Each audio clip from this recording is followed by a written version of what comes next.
University of South Africa's decision to reduce the student intake by 20,000.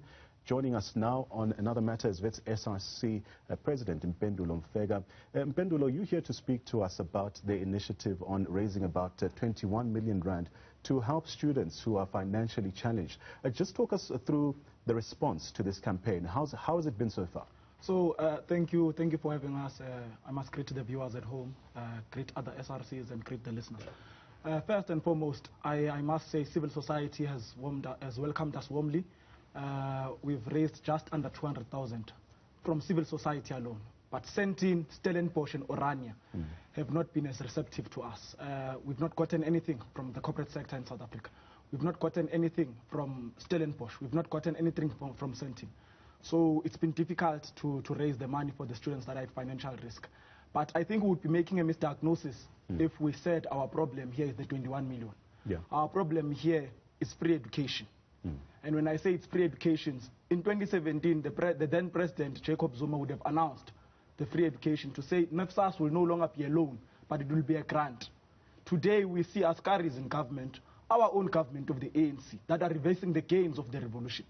We can't, at this point in time, be allowing NEFSAS to be cutting down funding. We can't be allowing at this point to allow Tito Mboweni to be cutting down funding to higher education. Yeah, so to answer your question, that's been the take. I want us to track back a bit and speak about the plight of students, especially those who are poor and financially excluded. Just talk us through some of the challenges of the word that you've received from students about being financially excluded, some not being able to register as well for the academic year this year. At Wits University as it stands, we have over 6,300 students that have not even registered. The academic year is set to start on Monday. Yeah. They've not registered. They don't know how to register.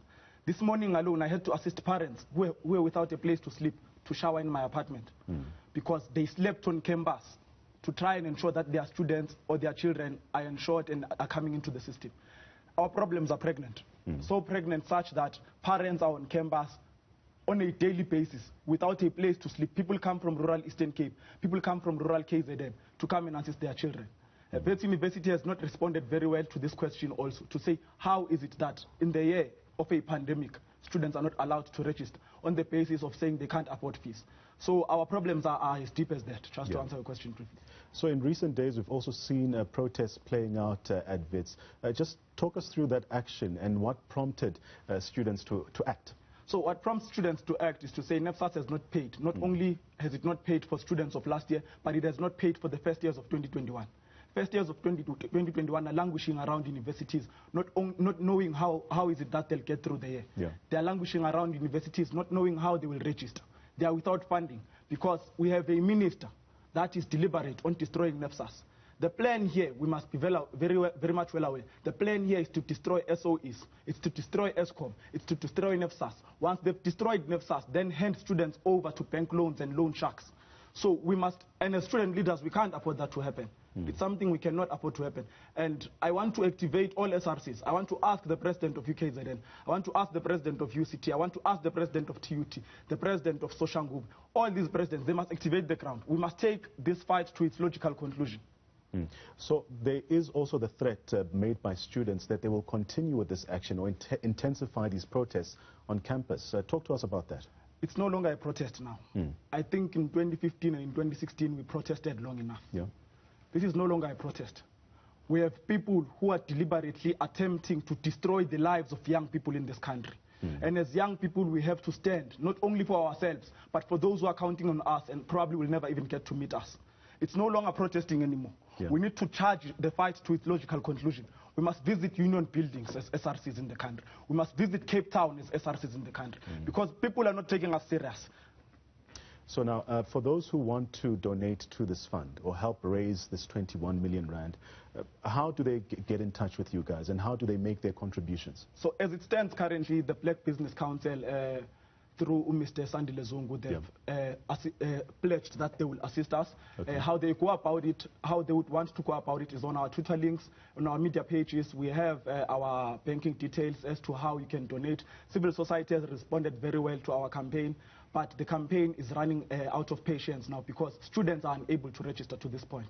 It's something we cannot afford, right? We cannot afford to start the academic year in any university with students who are on NEFSAS not being able to register. So to assist us, the problem is not only with the 21 million. Okay. The 21 million is an intervention, an interim intervention strategy. We're still going to take this fight to its logical conclusion when the time comes. All right. And just very quickly before we wrap up, we understand that the SRC is also in conversation with the university officials to push for the last day of registration from March 5 to March 30th. You're looking for an extension. Just quickly talk us through that aspect. The university is not ready to start the academic year. First years don't have laptops. First years have not registered. First years don't even know where they are going to stay. First years are sleeping with their parents on benches on campus. I don't understand how Zeplon Vilakazi wants to start the academic year with all those problems. The academic year is going to start on the 30th of March. Whether he likes it or not, it's going to start on the 30th of March. Not only at Wits University, but this is a call that I think must be declared across the country. That the academic year cannot afford to start while students are without a place to sleep, while students are without food.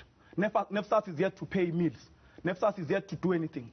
I did say at the beginning of this interview that the plan, the ultimate goal is to destroy NEFSAS, and hand it over to banks. Once it's been handed over to banks, black people, the working class, and the poor in particular in this country will be subject to loans for the rest of their lives. We cannot afford to reverse the gains of the revolution. If that is the route we're headed, then I think as student leaders, if we sit back, it's something we'll regret for the rest of our lives. We need to charge action to its logical conclusion. We cannot afford at this point in time to allow Blade Nzimande, Tito Mboweni and their small circle to take money out of higher education in our country and take it to COVID relief funds and funny things that they do. Thank you. Well, that's Mpendula Nzimande making some strong remarks there, saying that students are also looking for support and funding, about 21 million rand that they're hoping to raise through this initiative. Well, when we